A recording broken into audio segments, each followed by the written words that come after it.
Já começa. Boa tarde a todos e a todas. Sejam bem-vindos e bem-vindas a mais uma aulinha de filosofia. Já faz um tempo aí que a gente não tinha, né, devido aos feriados, devido também à nossa avaliação, que foi na semana passada. Inclusive, a respeito dessa avaliação, de forma geral, as notas positivas, né, muito 8, muito 9, muito 10. Mas, pessoal, eu queria salientar algumas notas baixas que houveram, né? Como vocês sabem, já faz um tempo que eu venho gravando essas aulas e disponibilizando para vocês no YouTube, certo? Então, uma técnica que os meninos do terceiro ano fazem, que vocês poderiam começar a fazer também, no momento em que vocês estarem respondendo a prova, vocês estejam também acompanhando a aula, certo? Até uma forma de você ter ali quase a certeza de estar marcando a resposta certa. Porque as aulas ficam gravadas justamente para isso, para que você possa acompanhar, para que você possa revisar. Serve também para os alunos que trabalham e não conseguem acompanhar a aula em tempo real, né? Aí eles podem assistir à noite, podem assistir no fim de semana. Então aproveitem. Eu faço isso justamente para facilitar a vida de vocês. Então, eu sinceramente não entendo uma nota baixa numa prova de filosofia que você tenha a aula gravada à sua disposição para você assistir quantas vezes você quiser. Sem falar também, pessoal, que não sei se vocês repararam, né? Algumas questões elas foram repetidas da prova diagnóstica, que foi aquela prova que a gente fez no começo do ano, e foram repetidas também algumas questões da prova parcial. Né? Então, Eu reparo é isso mesmo. de novidade, nessa prova a gente tinha somente 4 questões que vocês nunca tinham feito.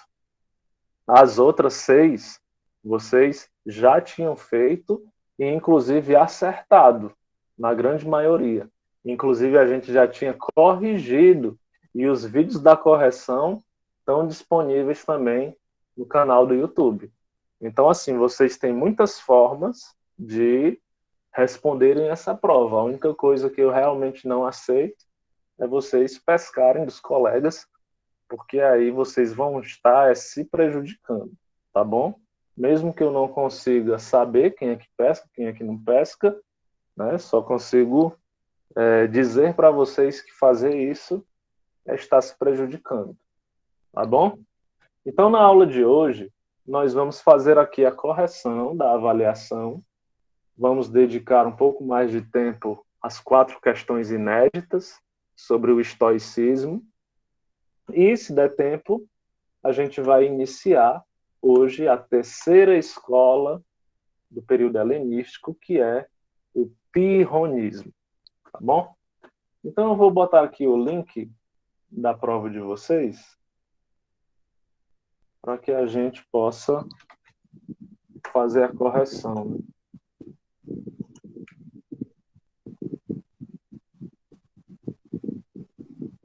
Vocês conseguem ver aí direitinho? Tá tudo certo? Então, as 6 primeiras questões são questões repetidas, como eu falei, então eu vou passar aqui de uma maneira mais rápida, tá? Primeira questão. Qual fato histórico dá início ao período helenístico da filosofia na Grécia Antiga?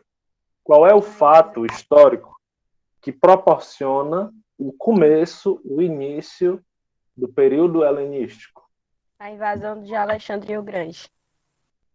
Eu acho que isso aqui vocês já estão até cansados de ouvir, né? É algo que toda aula eu repito, mas não custa nada a gente ouvir mais uma vez. A história da filosofia, pessoal, ela é dividida da filosofia da Grécia, tá bom? Ela é dividida em 3 fases: período pré-socrático, período clássico e período helenístico.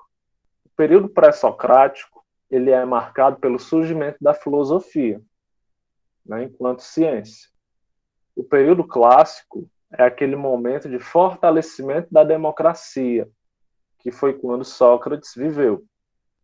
Depois da morte de Sócrates, a gente vai ter a invasão de Alexandre o Grande e a decadência da filosofia. Então, esse período aqui, ó, ele é marcado, ele se inicia a partir da invasão de Alexandre o Grande, com as tropas do Império Macedônico, a cidade de Atenas.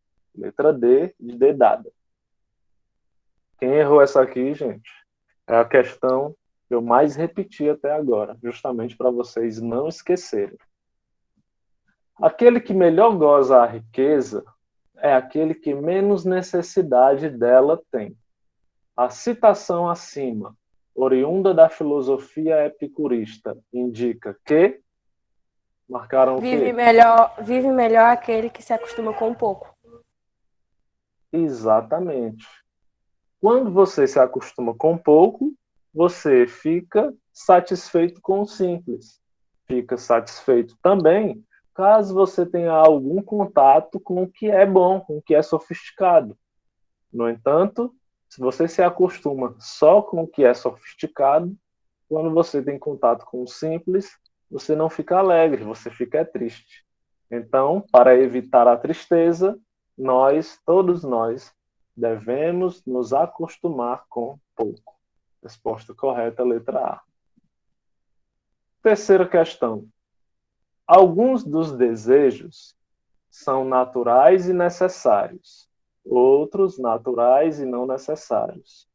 Outros nem naturais nem necessários, mas nascidos de vã opinião. Os desejos que não nos trazem dor, se não satisfeitos, não são necessários, mas o seu impulso pode ser facilmente desfeito, quando é difícil obter sua satisfação ou parecem geradores de dano. No fragmento da obra de Epicuro, o homem, o ser humano, tem como finalidade. Qual é a finalidade do ser humano para os epicuristas? A letra A, alcançar o prazer moderado e a felicidade. Eita, que a Evelyn está gabaritando, né? Alguém pensa diferente? Alguém marcou outra?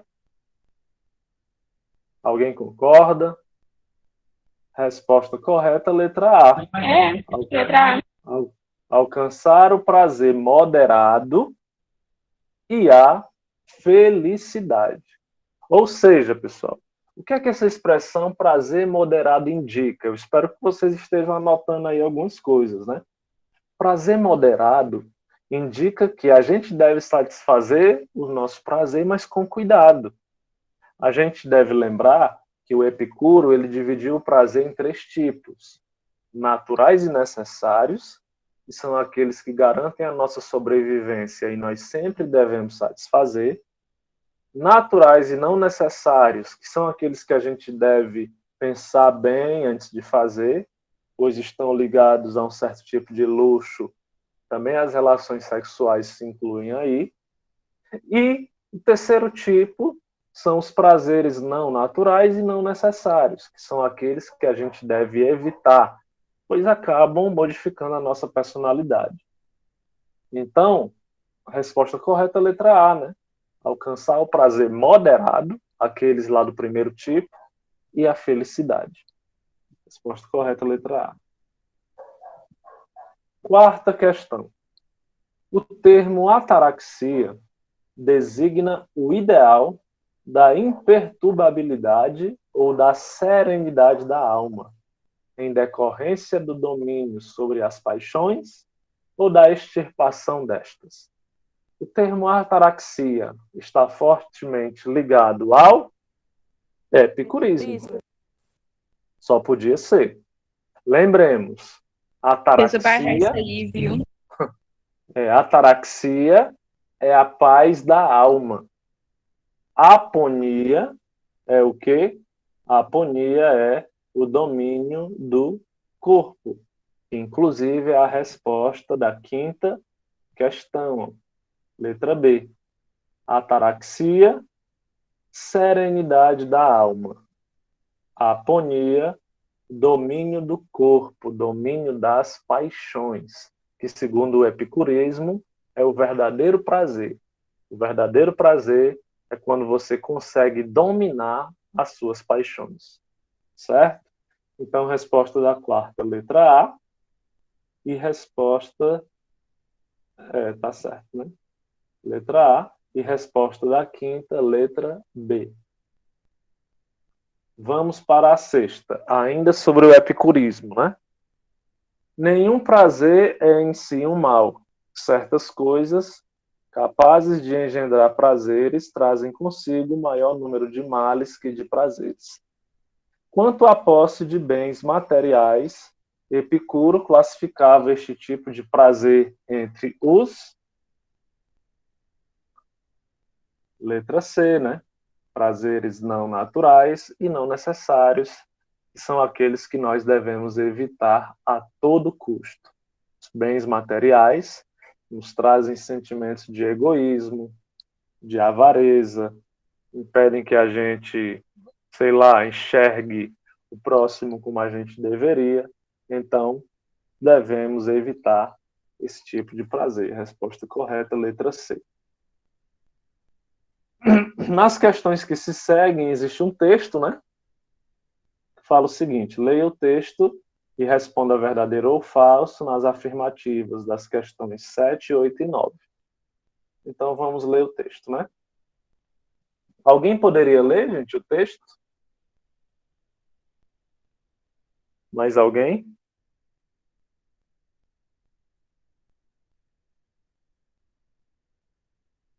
Ó, a Cláudia está bem pertinho aqui. Você não quer ler, não, Cláudia?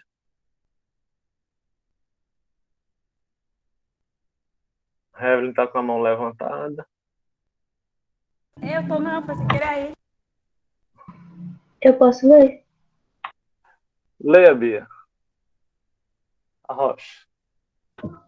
Nas suas meditações, o filósofo estoico Marco Aurélio escreveu: na vida de um homem, sua duração é um ponto, sua essência, um fluxo, seus sentidos um turbilhão, todo o seu corpo algo pronto a apodrecer, sua alma, inquietude, seu destino obscuro e sua fama duvidosa.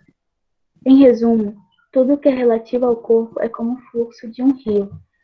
E, quanto à alma, sonhos e fluidos, a vida é uma luta, uma breve estadia numa terra estranha, e a reputação é o esquecimento.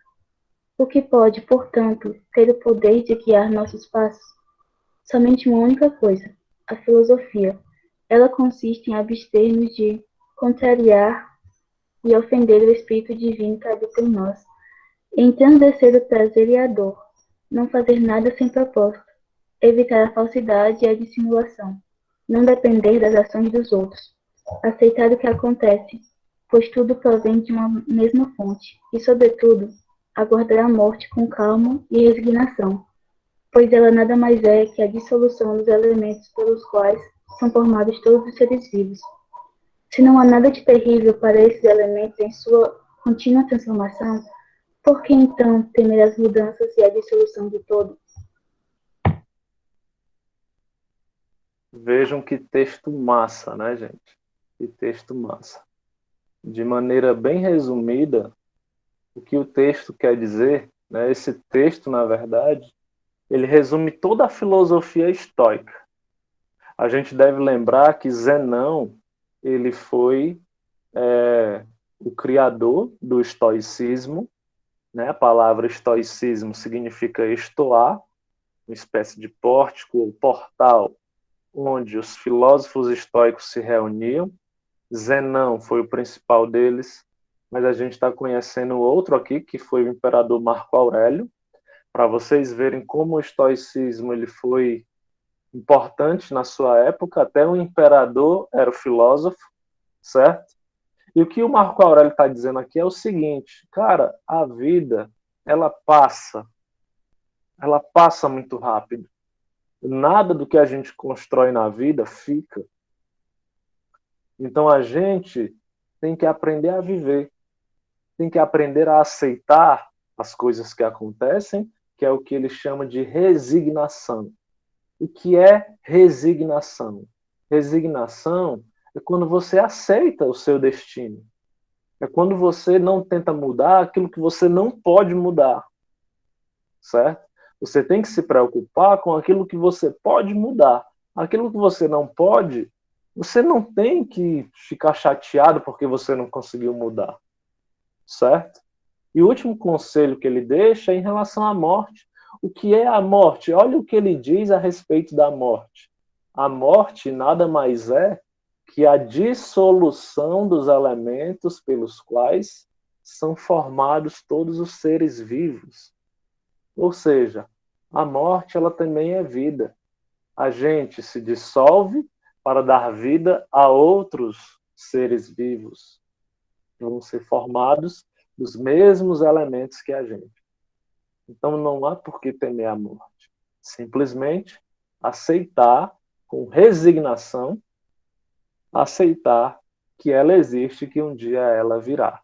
Realmente é um texto fantástico, esse texto do Marco Aurélio.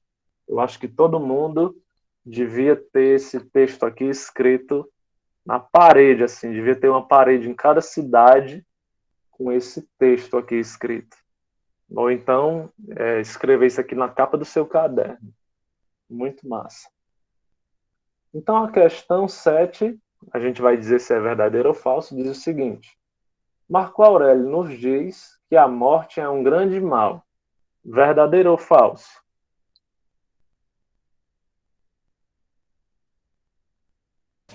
Falso. Falso. Falso, né? Pelo contrário, ele diz que é algo perfeitamente natural que nós devemos aceitar. Então, 7 é falsa. Bora, quero ouvir aí esse povo. Estão tudo calado, estão dormir, né? Oxe, eu tô falando o que eu tô falando. É porque eu não lembro das respostas que eu coloquei. Vamos lá. Não a Evelyn aí, a Evelyn, a Bia tá arrasando. Mas quero ouvir os caboclos. Os caboclos não falam nada, mano. Só falaram quando foi na hora da história dos meus brothers lá. Mas vamos lá. 8ª. Segundo Marco Aurélio, devemos buscar a fama, a riqueza e o prazer. Verdadeiro ou falso? Falso. Falso, né, gente? Olha o que ele diz aqui no início. Ó. Na vida de um homem, sua duração é um ponto. Sua essência é um fluxo, seus sentidos um turbilhão. Todo o seu corpo algo pronto a apodrecer. Sua alma inquietude, seu destino obscuro e sua fama duvidosa. Em resumo, tudo que é relativo ao corpo é como o fluxo de um rio, certo? Então, ó, fama, riqueza e prazer não devem ser buscados. Falso. 9. Para Marco Aurélio, a filosofia é valiosa porque nos permite compreender que a morte é parte de um processo da natureza e assim evita que nos angustiemos por ela. Verdadeiro ou falso? Verdadeira. Mas que é verdade? Bem verdadeiro, né, gente? Essa. A morte é parte da natureza. E o que é que a gente deve aprender? A ter resignação. Ou seja, aprender a aceitar de boas. Verdadeiro. Letra A. 10ª questão. Na 10ª, a gente tem um trecho, pessoal, de um outro filósofo estoico. Perceba que a gente conheceu basicamente 3, né? O Zenão, que foi o criador, o Marco Aurélio, que é esse imperador aqui da 7ª questão, e agora tem o trecho de um texto de um outro filósofo estoico, chamado Sêneca, certo? Sêneca. O Sêneca, ele tem uma história um pouco mais complicada. Ele foi vendido como escravo, depois ele se tornou conselheiro, né? Mas ele tem uma vida bem sofrida. Vamos lá. O que é que ele diz, né? A expectativa. Presta atenção, esse texto, ele serve muito para cada um de nós. A expectativa é o maior impedimento para viver. Leva-nos para o amanhã e faz com que se perca o presente. Daquilo que depende do destino, abres mão. Do que depende de ti, deixas fugir. Para onde voltas? Para o que te dedicas? Todas as coisas que virão jazem na incerteza. Vive daqui para diante. O que é que o Sêneca está dizendo nesse texto? Alguém conseguiu decifrar? Sem olhar para as questões, o que é que ele está tentando dizer com esse texto?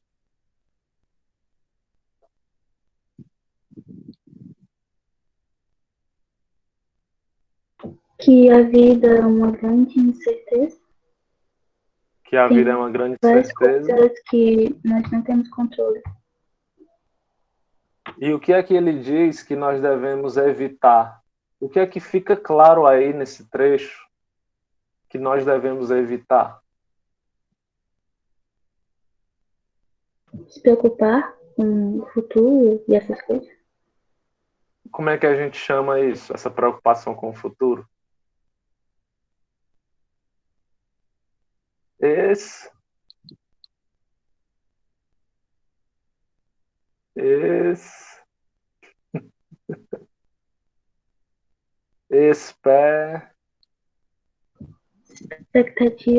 expectativa. Então, um dos nossos maiores inimigos, um dos maiores inimigos da felicidade, um dos maiores inimigos da vida boa é criar expectativa. Por quê, professor? Porque quando a gente cria expectativa, a gente cria um mundo perfeito só na nossa mente. Mas a realidade, ela se apresenta de uma maneira, muitas vezes, contrária àquilo que a gente idealizou, sabe? Às vezes eu vejo muita gente, eu tenho muitos amigos, né? Que eles não conseguem namorar ninguém, não conseguem ter relacionamento fixo com ninguém, porque eles criam muita expectativa nas pessoas, sabe? Eu tenho alguns amigos que eles criam o estereótipo da pessoa perfeita. Ah, eu só quero a menina se ela for desse jeito, se ela tiver tais características, né? E aí é difícil existir uma pessoa na realidade que cumpra com todos os requisitos, né? Então, às vezes a gente se decepciona, não é nem porque a realidade seja ruim, é porque a gente cria expectativa demais. E aí, como no mundo não existe nada perfeito, então, toda vez que a gente cria expectativa, a gente vai se decepcionar. E aí, de acordo com o Sêneca, a gente tanto deixa de viver o presente, como deixa de ter certeza das coisas futuras. Então, nesse sentido, a resposta correta é a letra A. Devemos nos preocupar somente com o presente e com aquilo que está sob o nosso controle. Ok? Alguém tem alguma dúvida? Alguma pergunta? Sim ou não? Eu não. Eu não tenho nenhuma dúvida, nenhuma pergunta. Também não. Beleza, então se não temos perguntas, vamos voltar aqui para os nossos slides. Ok? Estão vendo aí minhas pastas bem organizadinhas.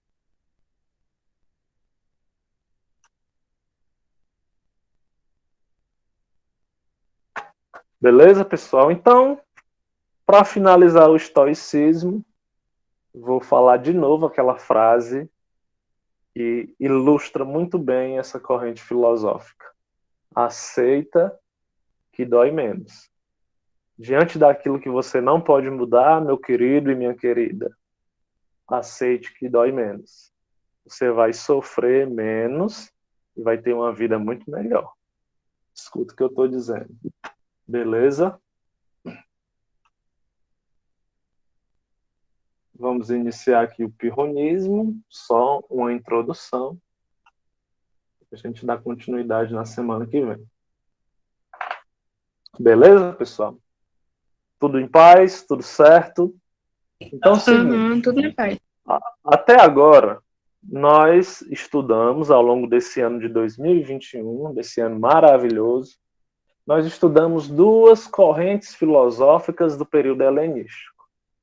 A primeira delas foi o epicurismo, que é aquela escola que vai refletir sobre o prazer. A segunda escola que nós estudamos foi o estoicismo, que é uma escola filosófica que vai refletir sobre a aceitação do destino, certo? Dessa vez, né, nós iremos estudar aqui a terceira escola do período helenístico, que vai falar um pouco a respeito da dúvida, certo? Vai falar um pouco a respeito da dúvida e do quanto as coisas que a gente pensa que sabe, o quanto essas coisas são frágeis, o quanto conhecimento sobre algo ou alguém é frágil, certo? Estamos falando aqui da terceira escola do período helenístico. O pirronismo, pessoal, ele foi uma escola, uma corrente filosófica criada por esse indivíduo aqui, ó. E vocês estão vendo aí a estátua, né? Que naquela época não tinha foto, não tinha selfie, infelizmente, né? Então a gente só tem as estátuas, ainda bem que fizeram essas estátuas, né? Com o busto do criador do pirronismo. E aí, se o criador do epicurismo foi Epicuro, adivinha aí quem foi o criador do pirronismo? Alguém chuta?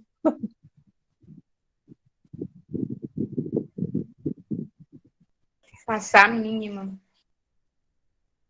O epicurismo, quem Vai ser criou foi Pirro. Epicuro. Vai ser Pirro, né? Pirronismo, quem criou foi Pirro, exatamente. Ó. Pirronismo, quem é que pode ler?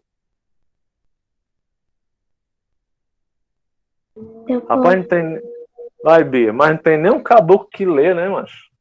Arrocha, Bia. Adoro sua voz, arrocha. Pirronismo. Doutrina fundada pelo filósofo Pirro de Élida. Considerado o verdadeiro fundador do ceticismo. Seu ideário é totalmente voltado para o lado prático, material, cotidiano da vida e pode ser resumido da seguinte maneira. Ok. Ó. Então, pirronismo.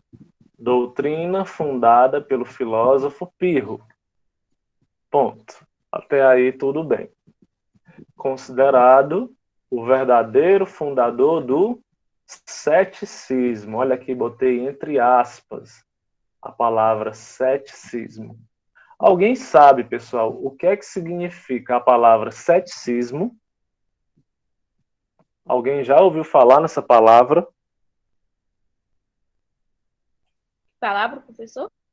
Ceticismo. Aqui, ó, tá? Entre aspas. Eu acho que não, eu não ouvi falar, não. Eu acho que é Tem alguma coisa tipo. com sete. Eu acho que é tipo não ter certeza das coisas. Exatamente. Se eu digo assim, ó, a Clara, ela é uma pessoa muito cética. O que eu estou querendo dizer é que a Clara, ela é uma pessoa que não acredita em nada. A Clara, ela é uma pessoa que não tem certeza alguma das coisas. Ela é uma pessoa que só tem dúvidas. Ela não tem certezas. Ah, então é quem não tem certeza em algumas coisas, é isso? É, quem não acredita na verdade. É uma pessoa que não tem certeza de nada. É uma pessoa que não acredita nem em Deus, pegando aqui a religião como exemplo, né? Uma pessoa que não acredita em Deus, aliás, uma pessoa que desconfia de Deus, é uma pessoa que desconfia da ciência, é uma pessoa que desconfia até de si mesmo. É uma pessoa que não constrói para si verdades. Essa pessoa só tem uma certeza na vida, a dúvida. Conseguem entender isso? Isso eu consigo entender. Então, é uma pessoa que não tem certeza de nada e duvida de tudo. Pronto. Exatamente. Exatamente. É uma pessoa que não consegue acreditar que exista uma verdade, certo? não consegue acreditar que existe uma única verdade no mundo. Então, nesse sentido, não tem como acreditar na ciência, não tem como acreditar na religião. A única coisa que dá para acreditar é que não dá para acreditar em nada. Entenderam aí?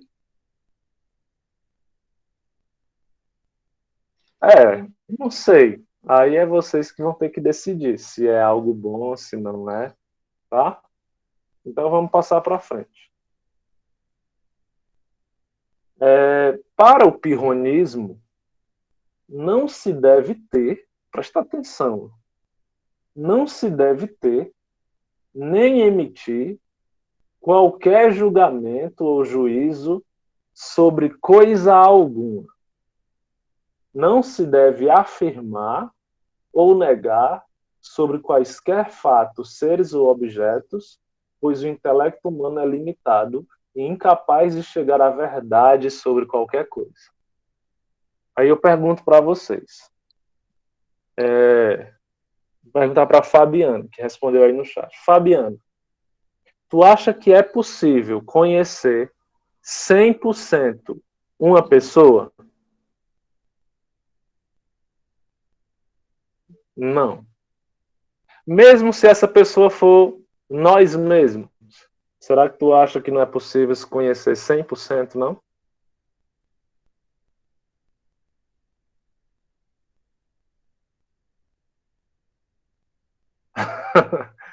Também não, né? Então, beleza. Se não é possível conhecer alguém 100%, nem a ti mesmo 100%, então o Pirro vai dizer: tu não pode falar nada sobre alguém e nem pode falar nada sobre tu mesma. Porque já que tu não te conhece 100%, e já que tu não conhece outra pessoa 100%, existe a possibilidade de, diante de qualquer coisa que tu falar, tu está enganada. Compreende o que eu estou dizendo?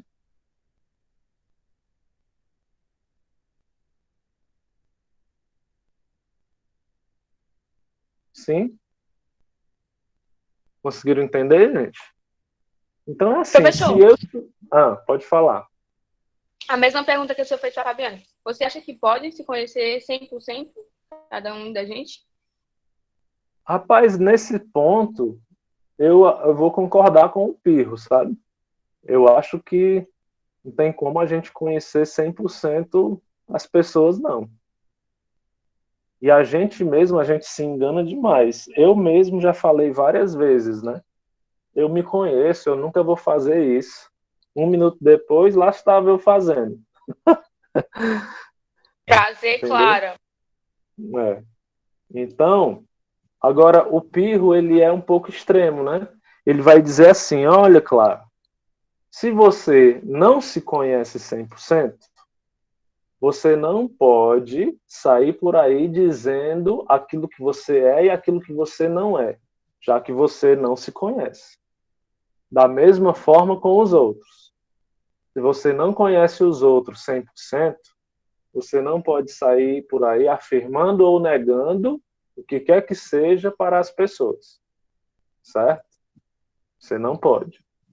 Então, se alguém te pergunta, Clara, assim, Clara, o que é que tu sabe a respeito do Santiago?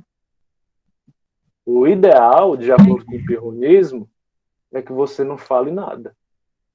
Por quê? Porque você não me conhece 100%.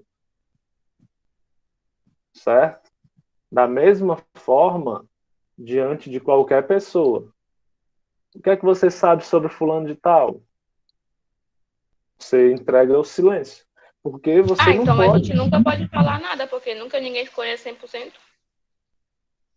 Exatamente. É isso que o pirronismo defende.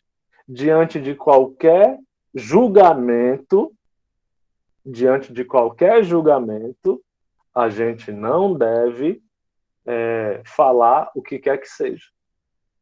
A gente não deve. Porque a gente tem a chance de acertar? Tem a chance de acertar. Mas a mesma chance de acertar é a mesma chance de errar. Por isso, E a de para não errar é bem errar, maior do que a de acertar. por isso, para não errar, é melhor que a gente não afirme nada. Mas vocês estão entendendo o porquê da gente não poder falar nada?